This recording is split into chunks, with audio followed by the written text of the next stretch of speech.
cet État se croit lui aussi, d'ailleurs, comme d'autres, au-dessus des lois et pratique depuis longtemps les crimes de guerre en ne respectant absolument pas les conventions de Genève. Alors, pour des situations d'illégalité totale, bon, d'une part, on sait très bien qu'ils se sont autorisés eux-mêmes à envahir militairement certaines régions du monde afin de pouvoir mettre la main sur les ressources pétrolières ou gazières. Donc ça, c'est déjà une chose. La deuxième chose, c'est évidemment un mépris total des conventions de Genève pour le comportement qu'il faut tenir en cas de guerre. On sait qu'en cas de guerre, malheureusement, c'est la violence qui prévaut, mais il y a quand même un peu de règles à respecter, à savoir que la population civile ne doit pas subir les conséquences des conflits armés, ou en tout cas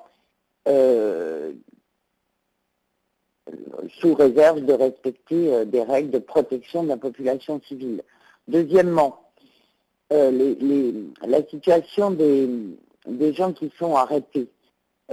Si on prend le cas de ce qui s'est passé en Afghanistan, qui était quand même une opération d'invasion absolument invraisemblable, les États-Unis non seulement ont enlevé, on sait qu'ils ont kidnappé un certain nombre de gens sans aucune autorisation légale, les ont kidnappés sur le territoire afghan, même jusqu'au Pakistan, et puis soit les ont emmenés dans un camp qui est lui aussi illégal, à savoir le camp de Guantanamo qui est sur le territoire de Cuba, pour leur faire subir des traitements de torture absolument interdits par toutes les législations nationales ou internationales. Et encore plus, on sait qu'il y a eu d'autres types de kidnapping qui ont été faits de manière secrète avec la complicité de plusieurs pays européens membres de l'OTAN, des gens qui ont été emmenés dans des prisons secrètes et qui sont hors tout contrôle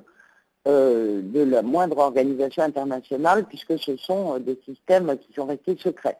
On sait ou on suppose en tout cas, que ces gens sont morts sous la torture,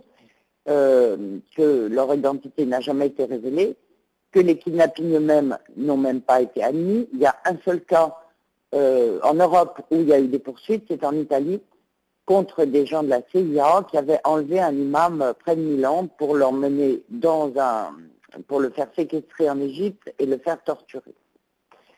Donc c'est la moindre des choses, et c'est malheureusement, tout ça est bien tardif, qu'il y ait des observations du Comité des droits de l'homme sur les pratiques illégales et inadmissibles, bien sûr, des États-Unis.